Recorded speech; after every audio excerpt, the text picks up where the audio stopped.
नमस्कार मित्रांनो, तुम्हा सर्वांचं माझ्या YouTube चॅनलवर पुन्हा एकदा खूप खूप आणि मनापासून स्वागत आहे। आजच्या व्हिडिओमध्ये आपण बघूया पगारवाढीचा सुपर धमाका, रिटायरमेंट फंड आणि एरियर बाबत मोठी अपडेट, बेसिक सॅलरी किती वाढणार। व्हिडिओला सुरुवात करण्याअगोदर तुम्हाला एक विनंती, चॅनलवर पहिल्यांदाच भेट देत असाल तर चॅनलला सबस्क्राइब करा आणि व्हिडिओला एक लाईक करायला विसरू नका।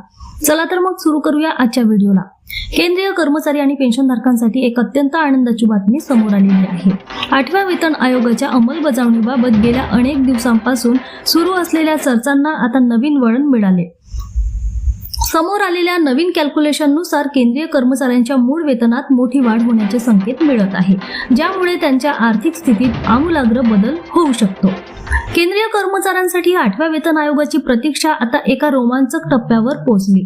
ताज्या रिपोर्ट्स आणि डेटा विश्लेषणावरून असे दिसून येते की हा नवीन वेतन आयोग लागू होताच कर्मचाऱ्यांच्या एकूण पगारात 40 ते 50% मोठी वाढ पाहायला मिळू शकते।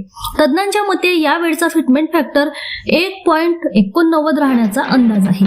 7व्या वेतन आयोगाच्या वेळी हा फॅक्टर 2.57 होता, परंतु सरकारी तिजोरीवर येणारा ताण आणि सध्याची आर्थिक स्थिती पाहता 1.89 हा आकडा अधिक वास्तववादी आणि संतुलित मानला जात आहे। याच फॅक्टरच्या आधारावर कर्मचाऱ्यांचे नवीन मूळ वेतन निश्चित केले जाईल। या नवीन गणितानुसार जर 1.89 चा फिटमेंट फॅक्टर लागू झाला तर लेवल 1 च्या कर्मचाऱ्यांचे किमान मूळ वेतन, जे सध्या 18,000 रुपये आहे, ते थेट 34,000 रुपयांच्या घरात पोहोचेल। म्हणजेच मूळ वेतनातच तब्बल 16,000 रुपयांची वाढ होणार आहे। नियमानुसार जेव्हा नवीन वेतन आयोग येतो तेव्हा सध्याचा महागाई भत्ता, जो आता 60% वर गेला, तो मूळ वेतनात विलीन केला जातो आणि नवीन डीए शून्यापासून सुरू होतो। यामुळे कर्मचाऱ्यांच्या हातात येणाऱ्या पगारात मोठी सुधारणा होईल। जरी सरकारने अद्याप यावर कोणतीही अधिकृत मोहर उमटवली नसली तरी हा आयोग 1 जानेवारी 2026 पासून प्रभावी मानला जाण्याची दाट शक्यता आहे। या प्रक्रियेला किती वेळ लागला तरी कर्मचाऱ्यांना जानेवारी 2026 पासूनची थकबाकी व्याजासह मिळण्याचा मार्ग मोकळा होईल।